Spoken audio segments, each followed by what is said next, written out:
સો ખાસા ટાઈમથી મને ફિમોસિસ જેને આપણે કહીએ છીએ, જે ફોર સ્કિન છે એ પીનસમાં જે સ્ટક થઈ ગઈ હતી એવું ઇશ્યુ હતું. તો ઘણા ટાઈમથી મને પ્રોબ્લેમ થતું હતું હાઇજીનને લઈને અને બીજી બધી વસ્તુને લઈને. પણ પછી મેં ઓનલાઈન થોડું સર્ચ કર્યું આના વિશે કે આનો શું ઉપાય છે, ક્યાં છે. તો મને સૌથી પહેલાં સજેશન્સમાં તીર્થમ હોસ્પિટલમાં જે ડૉક્ટર અલ્પેશ પટેલ છે એમનો સંપર્ક થયો. પછી હું એકવાર એમને કન્સલ્ટેશન માટે આવ્યો, જેમાં કન્સલ્ટેશન મારે બહુ ફાસ્ટ થઈ ગયું અને એમને સારા બધા સજેશન્સ આપ્યા. તો એમને જે સજેશનમાં આપ્યું એ સજેશનમાં અમને સર્કમસિઝનનું પ્રોસિજર કીધું, વિચ ઇઝ વેરી ઇઝી. અને એકચ્યુઅલી અમને તો એવું હતું કે બહુ ડિફિકલ્ટ હશે અને બહુ ટેન્શન હતું, પ્રેશર હતું. પણ એમને બહુ સારી રીતે કમ્ફર્ટેબલ ફીલ કરાયા અમને અને અમને બધા બેનિફિટ્સ સમજાયા અને કેવી રીતે એને ટેકલ કરવાની બધી વસ્તુ સમજાઈ.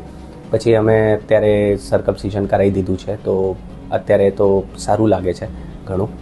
અને અહીંયા હોસ્પિટલમાં જે ફેસિલિટીઝ છે એ ટોપ નોચ છે. આઈ બિલીવ ઇન્ટરનેશનલ સ્ટેન્ડર્ડના હિસાબે છે બધું. અને apart from the surgical experience, અહીંયા મને જે ફીલ થયું કે મેડિટેશન અને ઓમકાર જે આપણે કહીએ છીએ એને લઈને ખાસ એક અહીંયા એમ્ફેસિસ આપવામાં આવ્યું છે કે not just physically but spiritually અને મેન્ટલી બી તમે એટલા સ્ટ્રોંગ થાઓ તો એ બી તમને રિકવર કરવામાં બહુ હેલ્પ કરે છે. તો એ વસ્તુ મને ખાસ ગમી તીર્થમની.